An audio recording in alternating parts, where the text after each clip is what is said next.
last week's episode, we didn't get much of Annie at all, but this week definitely makes up for it because this episode was solely focused on her backstory.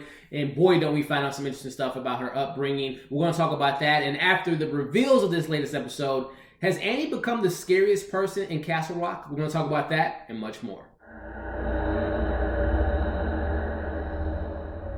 Hey everybody, Elliot here today to share with you all my thoughts on the latest episode of Castle Rock Season 2, Episode 5, which was titled The Laughing Place. Again, the plot of this episode is pretty much Annie's backstory and the tragedies of her backstory in growing up. And at the same time, Joy's finding out a little bit about her backstory as well. So we're going to dive deep into the episode. But before we do that, definitely consider subscribing to our channel if you haven't already. We're so close to 800 subscribers. Help us get over that hump by subscribing and hit that notification bell so you can stay up to date with our content. And if you've seen the latest episode of Castle Rock, The Laughing Place, I want to know what you thought of the episode. Let's have some fun dialogue in the comment section there. So, full disclosure, this is a spoiler review. If you haven't seen my reviews for this season so far, it's full of spoilers. So definitely check out the latest episode and come back and let's talk about it. So, let's start this review off by saying, I gotta say, this is probably my favorite episode. The writing, the directing, the dialogue, the acting was superb, top level for me, in my opinion. I really love this episode, and I'm gonna talk about that here. So, we start the episode off with a young Annie in 94. We see that she's being picked on in class because she's having a difficult time reading, and the kids kind of pick on her. You know, we see her get on the bus, and the same little girl that made fun of her kind of says, "Hey, can you even read what's on my hand?" And Annie says, "Yeah, I can read it." It says, "Ouch, my face." And the little girl says, "What?" And Annie takes it upon herself to smack her, causing blood. We didn't see the little girl's face, but we saw a little splatter of blood on Annie's face. So we're seeing the beginnings of that dark side of Annie at a very young age. We see Annie go into the principal office, and we meet her dad, Carl. I can't think of her mom's name now, but we see that the principal is suggesting that Annie has some, not only, educational help, but maybe some psychological help as well. The parents are not about that and believe that the school is not the right system for her. So they take it upon themselves to kind of, at least the dad takes it upon himself to teach Annie how to read and write by, the dad is big into writing novels and wants to be a published writer. And the mom, not so much on that page, but the dad takes it upon himself to have Annie kind of read his novels and necessarily not read them, but write out the novels. And at the same time, while she's writing, she could probably learn the language and the words. So that's kind of his game plan, to have her homeschooled. We kind of see young Annie be transitioned to teenage Annie, which, by the way, the young lady that plays the teenage Annie is like spot on casting. The mannerisms, the dialogue, the way she looks is almost identical to Annie, in my opinion, or Lizzy, who's playing Annie. I think that casting was spot on. But we see all that play out kind of in the first 10 to 15 minutes. We transition into the present time where we see, Joy is now looking at that novel that we're starting to find out the origins of that novel and the laughing place and all that good stuff. So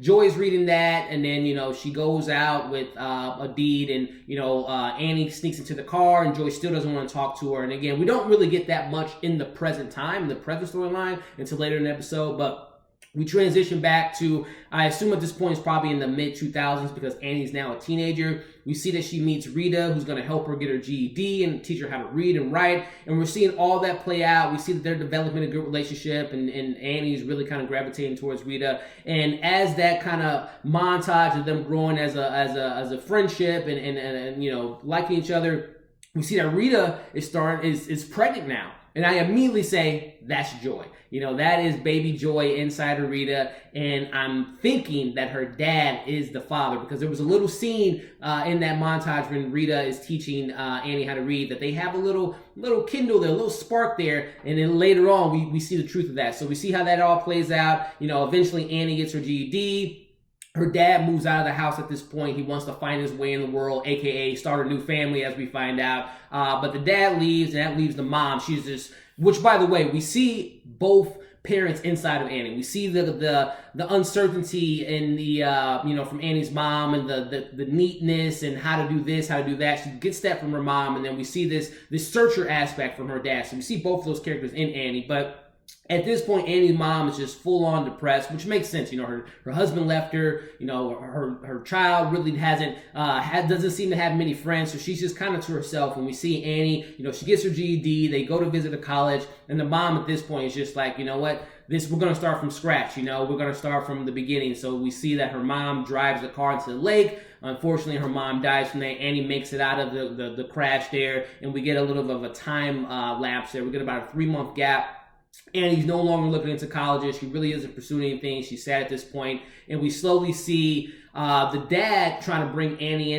back into the fold because he's, been missing for a little bit. And we now see Rita is now approaching the scenario. She's moving into the house. And now Annie finds out that Rita and her dad have a relationship. And not only do they have a relationship, but now he's fathered the child. And this is Annie's stepsister, Evangeline, I believe her name was, aka Joy. We see that, they're now this happy family. So Annie, and by the way, when she finds out about that, Annie pulls a knife out on Rita, which is very kind of, again, showing that darkness inside of Annie there. So Annie completely is not on board with this. We see kind of interaction with the baby. She's kind of awkward around the baby, and Rita kind of notices that and really doesn't want her around Evangeline. We eventually see that her father completes the book, and the very last page of the book dedicates the book to Rita and not Annie. And obviously, and I'm on Annie's side with this. That's kind of some messed up stuff that her dad decided to do.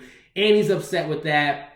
She called, it's 4 a.m. She's making noise in her, her room upstairs. The dad comes up. She throws the book at him, and we see it now shows the origin stories of why Annie sees blood sometimes earlier in the season, and why she sees this guy, the tall man who comes to be Carl, her dad. She pushes him down the stairs. He falls. He's impaled by one of the wood from the stairs, and that's the origin stories around the tall man and who that actually is. Her father, the mom, or Rita, I should say, comes to see the baby's crying at this point.